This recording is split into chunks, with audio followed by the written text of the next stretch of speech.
সরকারি কর্মচারীদের কপাল খুলল। ১ মাসেই নতুন পে স্কেল দিচ্ছেন তারেক রহমান। সরকারি চাকরিজীবীদের জন্য এর চেয়ে বড় খবর আর হতে পারে না। নির্বাচনের পর প্রথম ভাষণেই তারেক রহমান পে স্কেল নিয়ে এমন এক ঘোষণা দিলেন, যা শুনে পুরো দেশের সরকারি পাড়ায় আনন্দের বন্যা বয়ে যাচ্ছে। ১ মাসের মধ্যেই কি সত্যিই বাড়তে যাচ্ছে বেতন? জানতে ভিডিওটি শেষ পর্যন্ত দেখুন।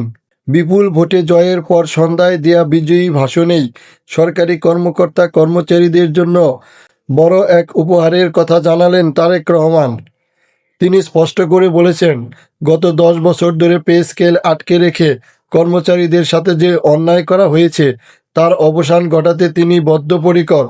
যারা দিনরাত পরিশ্রম করে রাষ্ট্র চালায় তাদের ন্যায্য পাওনা বুঝিয়ে দেওয়া এখন তার সরকারের ১ নম্বর অগ্রাধিকার। তারেক রহমান তার ভাষণে একটি বিশেষ তথ্য দিয়েছেন। তিনি জানিয়েছেন, অন্তর্বর্তীকালীন সরকার যে পে কমিশনের রিপোর্ট তৈরি করেছিল সেটি ইতিমধ্যেই নির্বাচিত সরকারের হাতে তুলে দেওয়া হয়েছে। তিনি এই কাজের জন্য ইতিমধ্যে অন্তর্বর্তী সরকারকে ধন্যবাদও জানিয়েছেন। তার মতে, আগের সরকার আমলাতান্ত্রিক জটিলতার দোহাই দিয়ে পে স্কেল ঝুলিয়ে রাখলেও তিনি আর এক মুহূর্তও দেরি করতে চান না।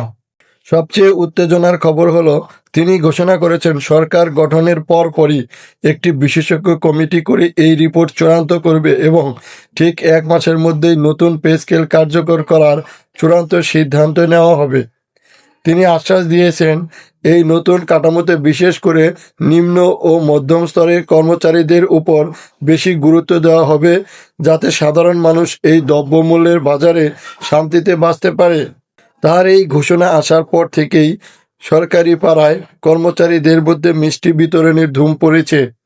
এখন শুধু অপেক্ষা, নতুন সরকার কত দ্রুত তাদের এই ঐতিহাসিক প্রতিশ্রুতি বাস্তবায়ন করে।